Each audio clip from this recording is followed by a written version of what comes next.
မင်္ဂလာပါ Office 365 account ရဲ့ password ကိုဘယ်လိုချိန်ရမလဲဆိုတာပြပြသွားမှာဖြစ်ပါတယ်ဆိုတော့အရင်ဆုံးဒီ browser ကိုဖွင့်ပြီးတော့ office.com လို့ရိုက်လိုက်ပါပြီးတော့ဒီစာမျက်နှာလေးကြာလာမယ်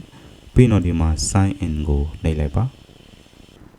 ဒီနေရာမှာကိုယ့်ရဲ့ Office 365 account ကို sign in ဝင်ပေးလိုက်ပါ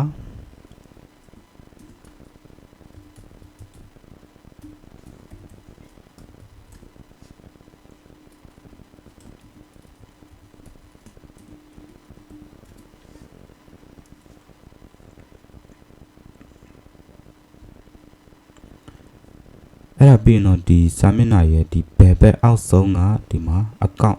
profile လေးတွေ့ရမှာဖြစ်ပါတယ်အဲ့ဒါကိုတစ်ချက်နှိပ်လိုက်ပါ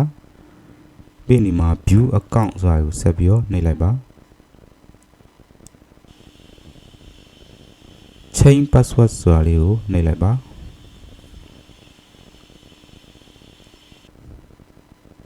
ပြီးတော့ဒီမှာကိုအသစ်ပြောင်းနေတဲ့ password ကိုရိုက်ထည့်ပေးရမှာဖြစ်ပါတယ်တချို့ account တွေကတော့ဒီညမှာ password အဟောင်းကိုရိုက်ခိုင်းတာမျိုးရှိတယ်အဲဒါဆိုတော့ကိုယ့်ရဲ့ password အဟောင်းကိုရိုက်ပြီးတော့ကိုပြောင်းနေတဲ့ password အသစ်ကိုရိုက်ပြီးတော့ submit ကိုနှိပ်ပြီးတော့ပြောင်းလို့ရပါတယ်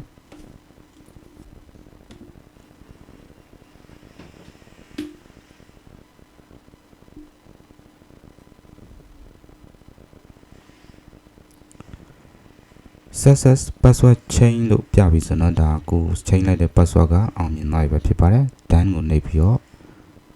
ပိတ်လို့ရပါပြီဟုတ်ကဲ့ပါကျေးဇူးများတင်ပါတယ်